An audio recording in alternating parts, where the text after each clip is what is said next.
शांताकारं भुजंगशयनं पद्मनाभं सुरेशं विश्वाधारं गगनसदृशं मेघवर्णं शुभांगं लक्ष्मीकान्तं कमलनयनं योगिभिर्ध्यानगम्यं वंदे विष्णु भवभयहरं सर्वलोकैकनाथं। मंगलम भगवान विष्णु मंगलम गरुड़ध्वजा मंगलम पुंडरीकाक्ष मंगलाय तनोहरि। ओम नमो भगवते वासुदेवाय। आज का दिन आप सभी के लिए मंगलमय हो। आज मैं अगन मास कथा का 20वां अध्याय सुनाने वाला हूँ।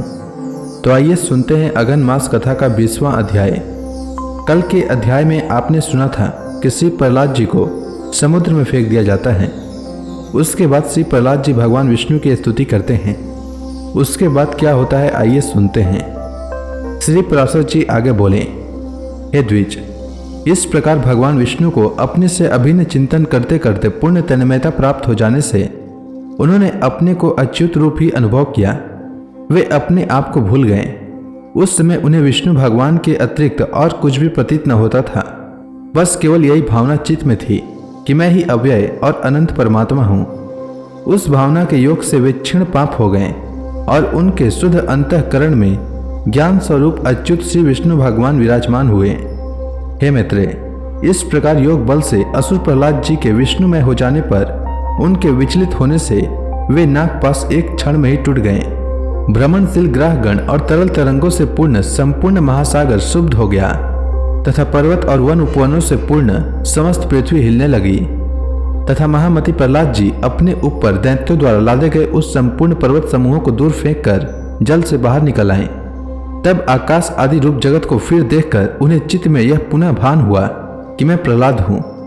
और उन महाबुद्धिमान ने मन, वाणी और शरीर के संयम पूर्वक धैर्य धारण कर एकाग्र चित्त से पुनः भगवान अनादि पुरुषोत्तम की स्तुति की। प्रहलाद जी कहने लगे, हे परमार्थ, हे अर्थ, हे स्थूल सूक्ष्म, हे क्षराक्षर, हे सकलेश्वर, हे निरंजन देव, आपको नमस्कार है।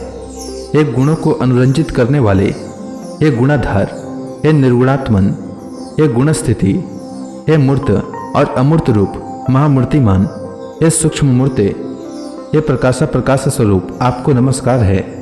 हे प्रपंच से पृथक रहने वाले, हे ज्ञानियों के आश्रय रूप, हे एकानेक रूप आदि कारण वासुदेव, आपको नमस्कार है। जो स्थूल सूक्ष्म रूप और स्थूल प्रकाशमय हैं, जो अधिष्ठान रूप से सर्वभूत स्वरूप तथापि वस्तुतः संपूर्ण भूतादि से परे हैं, विश्व के कारण न होने पर भी जिनसे यह समस्त विश्व उत्पन्न हुआ है, उन पुरुषोत्तम भगवान को नमस्कार है।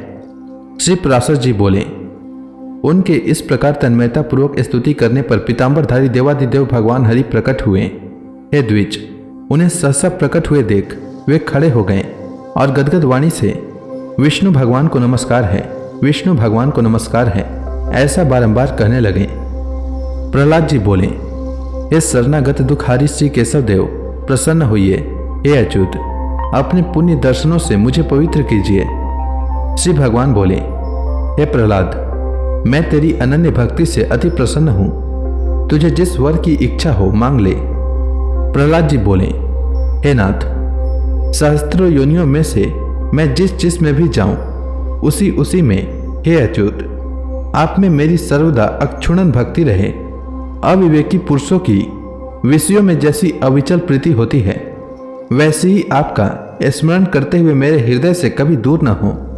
श्री भगवान बोले, हे प्रहलाद, मुझ में तो तेरी भक्ति है ही और आगे भी ऐसे ही रहेगी, किंतु इसके अतिरिक्त भी तुझे और जिस वर की इच्छा हो वह मुझसे मांग ले। प्रहलाद जी बोले, हे देव, आपकी स्तुति में प्रवृत्त होने से मेरे पिता के चित्त में मेरे प्रति जो द्वेष हुआ है, उन्हें उससे जो पाप लगा है वह नष्ट हो जाए। इसके अतिरिक्त उनकी आज्ञा से मेरे शरीर पर जो शस्त्राघात किए गए, मुझे अग्नि समूह में डाला गया, सर्पों से कटवाया गया, भोजन में विष दिया गया, बांधकर समुद्र में डाला गया, शिलाओं से दबाया गया तथा और भी जो दुर्व्यवहार पिताजी ने मेरे साथ किए हैं, वे सब आप में भक्ति रखने वाले पुरुष के प्रति द्वेष होने से उन्हें उनके कारण जो पाप लगा है, हे प्रभु, आपकी कृपा से मेरे पिता उससे शीघ्र ही मुक्त हो जाएं। श्री भगवान बोले, हे प्रहलाद, मेरी कृपा से तुम्हारी ये सब इच्छाएं पूर्ण होंगी। हे असुर कुमार, मैं तुमको एक वर और भी देता हूं, तुम्हें जो इच्छा हो मांग लो। प्रहलाद जी बोले, हे भगवान, मैं तो आपके इस वर्ष से ही कृत्य हो गया कि आपकी कृपा से आप में मेरी निरंतर अविचल भक्ति रहेगी। हे प्रभु, संपूर्ण जगत के कारण रूप आप में जिसकी निश्चल भक्ति है, मुक्ति भी उसकी मुट्ठी में रहती है। फिर धर्म अर्थ काम से तो लेना ही क्या है। श्री भगवान बोले, हे प्रहलाद, मेरी भक्ति से युक्त तेरा चित्त जैसा निश्चल है, उसके कारण तू मेरी कृपा से परम निर्वाण पद प्राप्त करेगा।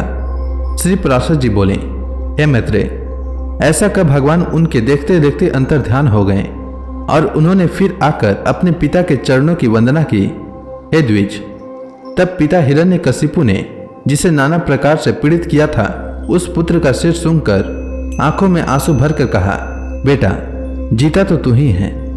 वह महान असुर अपने किए पर पछताकर फिर प्रहलाद से प्रेम करने लगा और इसी प्रकार धर्मज्ञ प्रहलाद जी भी अपने गुरु और माता पिता की सेवा करने लगे। हे मैत्रेय, तदंतर निश्चित रूपधारी भगवान विष्णु द्वारा पिता के मारे जाने पर वे दैत्यों के राजा हुए। हे द्विज, फिर प्रारब्ध क्षय कारिणी राज्य लक्ष्मी, बहुत से पुत्र पौत्र आदि तथा परम ऐश्वर्य पाकर कर्माधिकार के क्षीण होने पर पुण्य पाप से रहित हो भगवान का ध्यान करते हुए उन्होंने परम निर्वाण पद प्राप्त किया। हे मैत्रेय, जिनके विषय में तुमने पूछा था, वे परम भगवत भक्त महामति दैत्य प्रवर प्रहलाद जी ऐसे प्रभावशाली हुए। उन महात्मा प्रहलाद जी के इस चरित्र को जो पुरुष सुनता है, उसके पाप शीघ्र ही नष्ट हो जाते हैं। हे मैत्रेय, इसमें संदेह नहीं कि मनुष्य प्रहलाद चरित्र के सुनने या पढ़ने से दिन रात के निरंतर किए हुए पाप से अवश्य छूट जाता है। हे द्विज, पूर्णिमा, अमावस्या, अष्टमी अथवा द्वादशी को इसे पढ़ने से मनुष्य को गोदान का फल मिलता है। जिस प्रकार भगवान ने प्रहलाद जी के संपूर्ण आपत्तियों से रक्षा की थी, उसी प्रकार वे सर्वदा उसकी भी रक्षा करते हैं जो उनका चरित्र सुनता है। तो इसी के साथ यह अध्याय समाप्त हुआ। इसके आगे की कथा मैं कल के अध्याय में सुनाऊंगा। तब तक के लिए भगवान हरि का नाम लेते रहें। तो प्रेम से बोलिए भगवान विष्णु की जय, श्री कृष्ण भगवान की जय, लक्ष्मी माता की जय, तुलसी माता की जय, समस्त देवी देवताओं की जय।